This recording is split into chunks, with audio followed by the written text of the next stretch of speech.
This is the jewellery store heist. One very nervous rock star and Alex head for the store. Armed with ID badges, clipboards and a beanie hat disguise for Matt. They need to be completely believable as security engineers.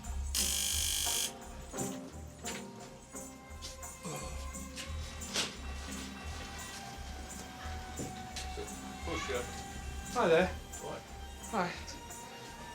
Don't seem to be being robbed. We're from alarms. Your alarm's showing up as going off. Obviously it's not. Well, there must be some malfunctions. Everything all right? Is it gone off? Have you reset it? There doesn't be no problem here, no. No? Would you mind resetting it for us? Because then we can get it. Because it's, as I said, down our end, it's flashing. The success or failure of the scam now rests on Matt's shoulders. This is his one chance to use the camera on his clipboard to record the shop's security code as it's typed in. Bit of a lucky break. The Mark needs his glasses to type in the alarm code, so Matt has a few precious moments to line up his shot. Have you got any ID with you? Yeah. Yeah. Oh, right. Yeah. Oh, right. Nothing like the good old fake ID badge. Yeah, as I said, it's happened before with once or twice with our people.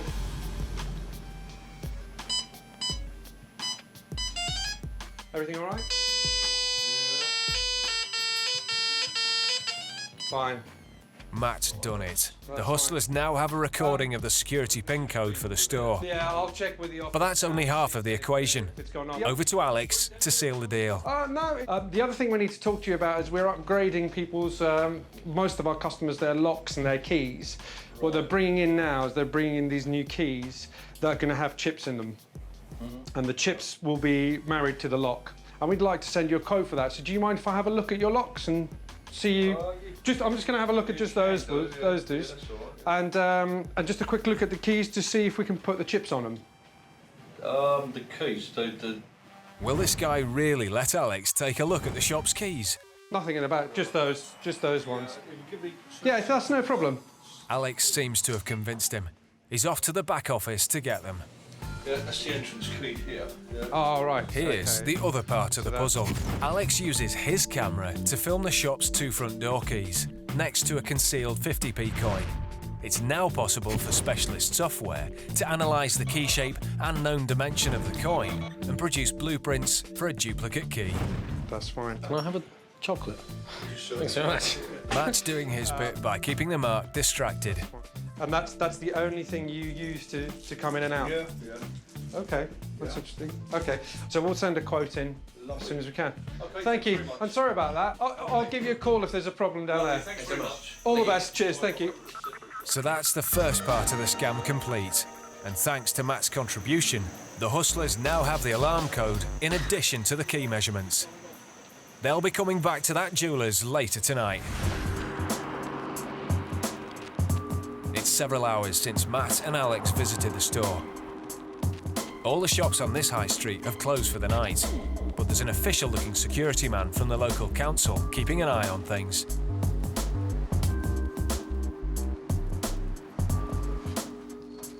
Nobody gives him a second glance as he lets himself into the jewellery store with the front door keys.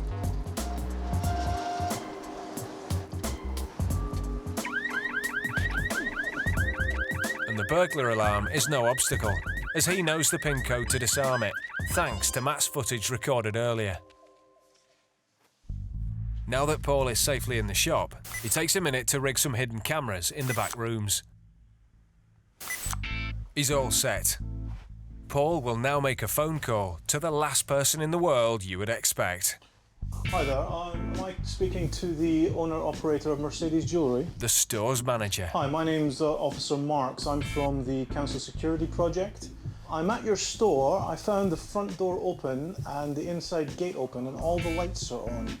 Everything seems to be in order, but if you could come down and perhaps lock up, I would advise it. All right, thank you. Thank you, bye. It may seem that Paul asking the shop supervisor to join him during the scam is a bad idea, but the hustlers have a plan. Whilst the second hustler of the day helps himself to the complimentary chocolates, One very agitated supervisor is racing back to the shop.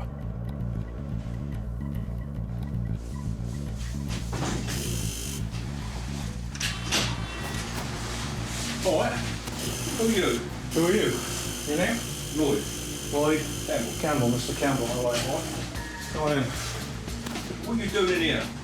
Well, we found the place wide open. Why are the lights It's on? not wide open, Ed. See this chair here? Hey? This chair here? Had this jammed open, and that was just sitting wide open. Well, I have to make a phone call to the proprietor. The police have been called. They're saying it seems a crime.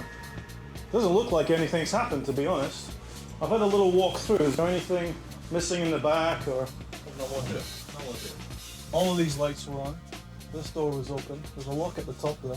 Where's your idea? Oh, there you go. You're not the police anyway. No, I'm are you? council security. Get the old bill down here now. Then. Yeah, they're on their way. Yeah, go on. Are scenes of crime on their way, or what? They certainly are. In fact, Alex and Matt have been waiting just down the road, parked out of view since Paul arrived. As the mark already met them earlier, they mustn't be recognised, or the scam will be blown. But these forensic outfits give them the perfect excuse to cover their faces. Please sit down. Well, they're good, yeah.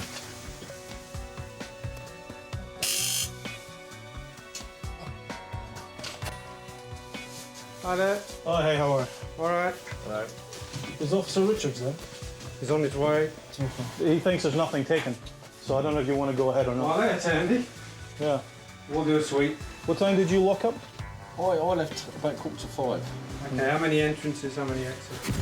That's Alex recording evidence on camera, and Matt is starting to dust for prints. That's it. Is there another entrance to here? There's a side door. Only the side door, yeah. Is that okay? Is the side door all right? Anything here that could have been taken? Anything? Well, nothing was taken at all. It's just all left open, that's all. The safes? The safe? That's right, the safe. That's what the hustlers have come here for. They may have let themselves in the front door, but only the mark has the code to get inside several inches of solid, reinforced metal. He makes sure to block everyone's view of the keypad. All as it should be, full of money and jewellery. It seems like the hustlers have missed their chance to get the safe's code. The windows. This shop is Wrong. straight on. That's no ordinary camera Alex is holding. It's actually an infrared heat-sensitive camera. Now the mark is out of the room, Alex takes a closer look at the safe door. He can see the heat signature of the mark's fingers on the keypad. The position and intensity of the white dots tell him which keys have been pushed and in which order. But it's not much use with the mark standing right next to him. Excuse me, Mr. Campbell, is this supposed to be on the floor over here? What's that? Over to Paul and Matt to distract him. Everything in the window is in place, but on the floor, This is Alex's chance, but he's got to be quick. that's the only thing out of place. Punches in the code and gets to work. It's weird, they didn't even use that to hold this open. But then, disaster. The mark is coming straight back. Alex is up to his elbows in the safe. Matt is dusting for prints in the doorway. He's now the only person stopping the mark walking through. If Alex gets caught with his hands in the safe, this scam will turn very ugly. Done. Now to get out of here. Matt's role is crucial for the getaway. He's going to turn this jeweller's into an even more serious crime scene. He heads into the back room, armed with a bottle of fake blood, which he sprays around the bathroom.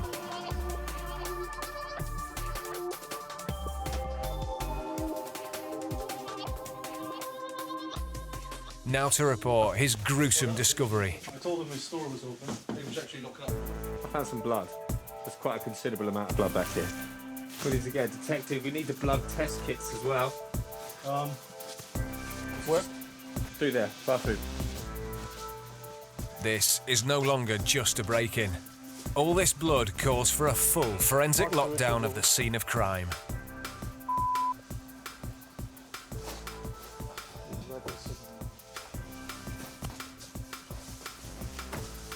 What do we want to do about that? Well, we need to get the blood kits out. Don't touch anything. No.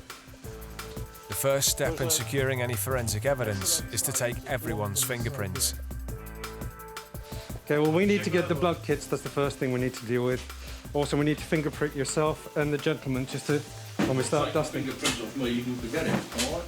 Though the mark doesn't seem too thrilled at the idea. So you take your fingerprints off me. Show me your ID. Listen, I will get you the ID. I'll need to get... Don't get your ID. Alex and Matt go out to the van to get their fingerprinting kit, taking with them the entire contents of the safe. The mark is back in the office, so Paul takes his chance to get out and into the van. In a matter of seconds, these scene of crime officers have left the crime scene. I can't believe that.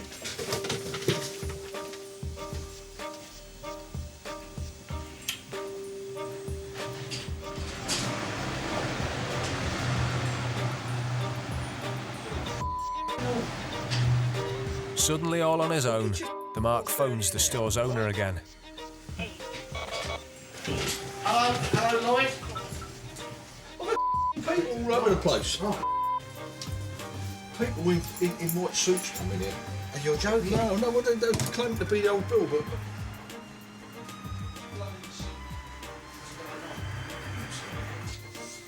Everything all right here?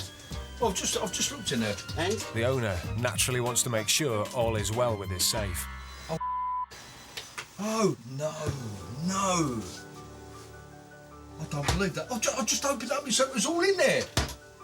I knew they weren't the old bill, you knew it. You've just been scammed. You've been scammed. How the did it get in? The safes, the stuff was in that safe. Yeah, I've just opened the safe and what was in the safe is now not in the safe. Money and jewellery. Lots of. My heart is literally still racing through my chest. I can feel it beating against my t-shirt. I really my pants, you know, like, I mean, I really started to get really scared. My hands were trembling. They got him to the door, and then me and Alex were in there, and Alex was getting stuff out. They started to walk back towards me. And I was like, oh my God, he's gonna walk in here. And they told me, like, if he comes near, you've got to not let him get in the room until Alex can get the, you know, the case together and stuff. So I was like, man, we're gonna have to tell this guy he cannot come in here.